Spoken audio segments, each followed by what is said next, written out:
السلام عليكم ورحمة الله وبركاته. لما أخيارتكم حنا جنال كتوصل التكنيكال كسر هذا مقال عصب مقال كان إن شاء الله وحنا ربعنا كهاد له قضب مهم وحنا ركنا مرك قار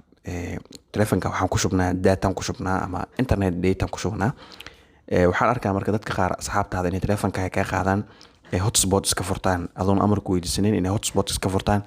sidaasna ay hotspotka ku isticmaalaan oo ay daatada sidaas kaga dhamaato adigoon ogeyn mararka qaar in laga qaado hotspot laga furto ayaa giimam lagu xirtaayo waxyaabo oo online ah lagu ciyaaraa adin kama waraysid waxa iska arkaysa taleefankaaga oo daatadiisa iyo dhamaatay oo markaas sidaa loo isticmaalay muuqaalkan waxaan rabaa marka inaan kugu tuso sidee baad u xakameyn kartaa hotspotkaaga adiga waxaa laba farsamo aan ku tusayaa oo hotspotka gabi ahaanba qofka uusan u shaqeynaynin hal farsamo qofka haddii hotspotka oo furta xitaa uma shaqeynayo ilaa ada amar oo ka qaato oo ku dhahniyo hotspotka waa formula maxaa ka khaldan qodobka labaad aan ku soo waxa waaye hotspotka waxa laga bixinaa gabi ahaan meesha uu ku jirto tusaale oo kale hadda meeshan waxa jidin waxa yaalo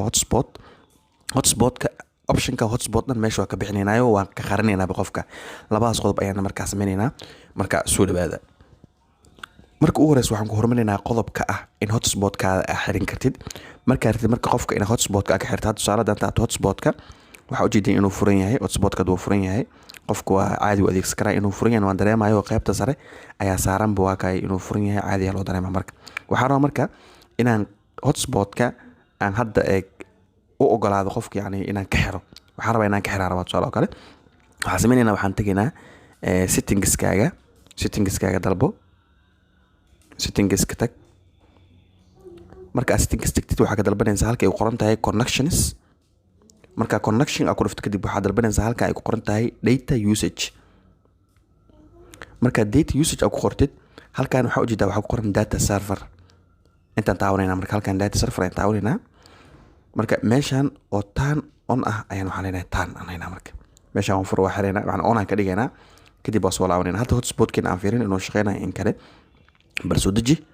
hotspotka fiiri wuxuu ku leeyahay can't use the mobile hotspot lama isticmaali karo why restricted background that is on يعني serverka on oo leeyahay ma isticmaal karo marka qofka ma dareemi karo wuxuu umaleynaya inuu markaas haleesan yahay ama qof khabiir ah oo yaqaan haduu yahayna caadi markaas u furanaya marka qofka khabiir haduu yahay waxa sameeynaa hotspotka optionka dhana meeshan ka saarayna hotspotkan optionka meesha yaal waa ka bixinayna qodobka waterka aan fiirino waxa sameeynaa marka hotspot marka inta marka inta inaan ka bixin arabna waxa sameeynaa waxa tageynaa saddexda ilig ee sare marka kor u soo dejisid marka usoo dejisay saddexda ilig ee sare gacanta midig meesha taawanaysaa taleefanka update waaye hadduu update ahayn kaaga meelaan ayuu ku soo saarayaa kadib waxaad tagaysaa edit buttons ayaa tagaysaa kadib intaan hadda meesha yaala u jidid oo qaybtan kor yaalo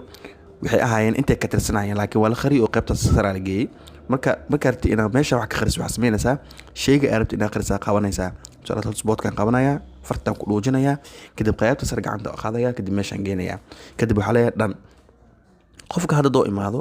oo raadiyo qaybta hotspotka oo soo dejiyo meesha hotspot ma ku jira fiiri ma yaala hotspotka ma yaalo marka qofku ku wareera haduu ciyaar yar ay yihiin dadka gameka ciyaarayaan badanaa si fiican u ka siinaa hotspotka in la qarin karo iyo ma ogaan karo oo asiga wuxuu ku leeyahay hotspotkaaga nafska waxa dhigay marka ni hotspot ma lagu soo dareem taleefanka ama ku jira adigoo daytada markaas ilaalsanaya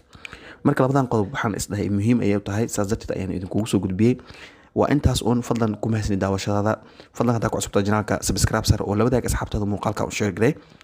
hadii aad hore nala joogteen muuqaalkan like sar inta aan ku kulmayno muuqaalka xigo waxaan kaga tagay sida nabadgelyo wassalaamu calaykum waraxmatullaahi tacaala wa barakaatuh